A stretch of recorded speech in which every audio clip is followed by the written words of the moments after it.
नमस्कार।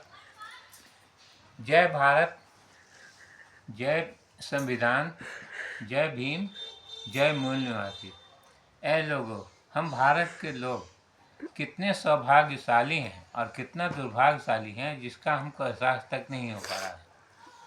हमारे पूर्वजों ने एक ऐसा माध्यम स्थापित कर गए हैं भारत के लोगों के लिए कि कोई भी भारत का नागरिक परेशान न रहे और कठिनाई से न जूझे।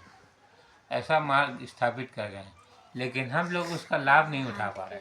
और उसका कारण है कि फूट डालने वाली शक्ति ने ऐसा मतभेद फैला रखा है धर्म और जाति के आधार पर, जो हम लोग आपस में ही एक नहीं है, दूसरे को छोड़िए ना, क्या दूसरों को कैसे समझा सकता है। यहाँ धर्म और जाति के आधार पर ऐसा विवाद खड़ा कर गया है, स्थापित कर दिया है अंग्रेजों ने कि काम के आधार पर जाति बन गया है।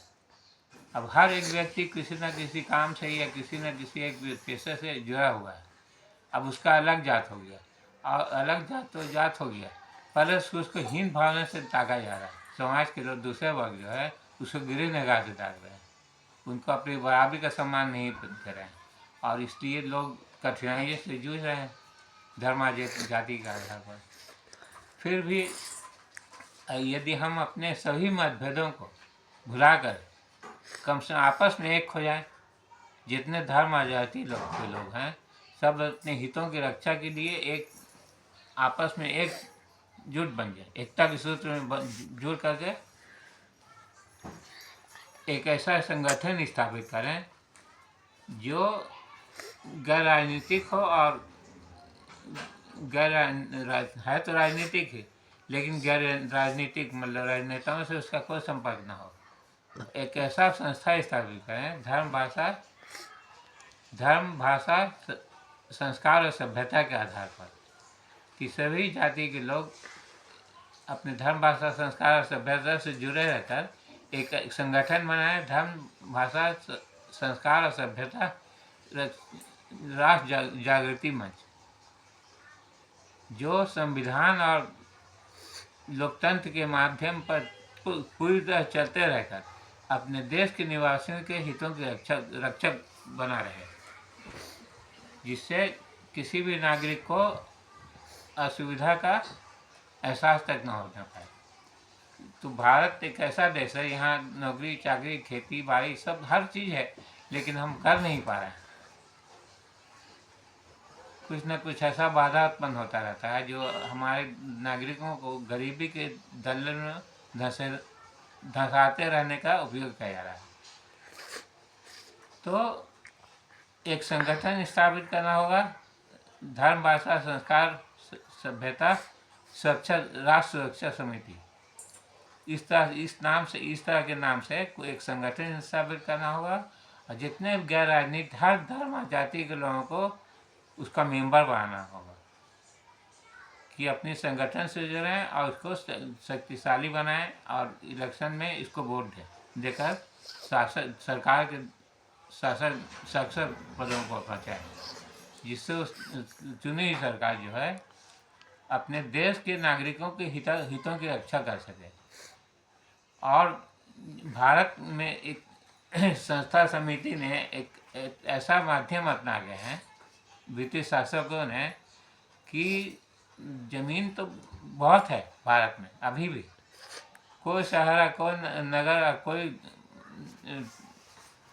शहर और कस्बा ऐसा नहीं है जहाँ जमीन सरकारी ज़मीन ना हो, लेकिन किसी के और नाम के ओर में छुपा हुआ है, इस सरकार भी नहीं समझ पा रहा है। तो ऐसे ज़मीनों को भारत के नागरिकों के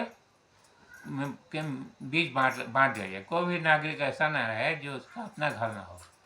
सबसे बड़ी समस्या यही है भारत के नागरिकों, रोटी कपड़ा मकान, ये तीन जरूर ऐसे आवश्यकता है जो हर एक व्यक्ति को चाहिए। तो ऐसा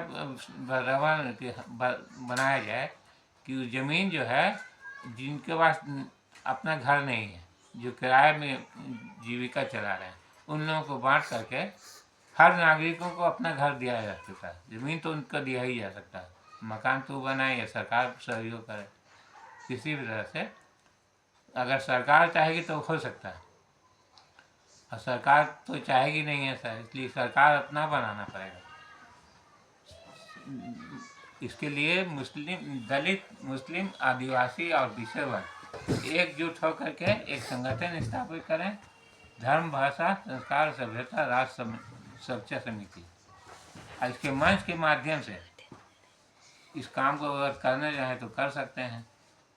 अगर देश क्या है, देश सरकार से देश नहीं होता, सरकार देश की जनता इतना जब खुशहाल होगी तो सरकार, देश तो खुद ही खुशहाल हो जाएगा। इसलिए देश को का भला चाहते हैं, और देश का भला तभी हो जब देश के नागरिकों का भला हो।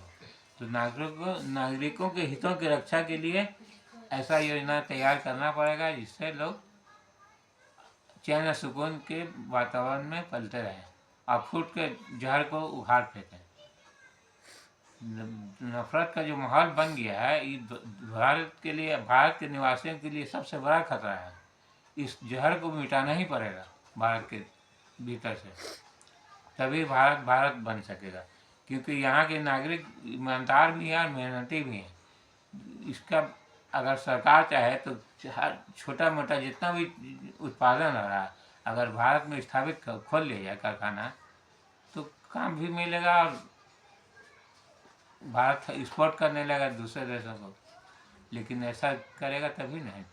तो ऐसा करने के लिए एक संगठन स्थापित करना बहुत ज़रूरी है मेरे विचार से।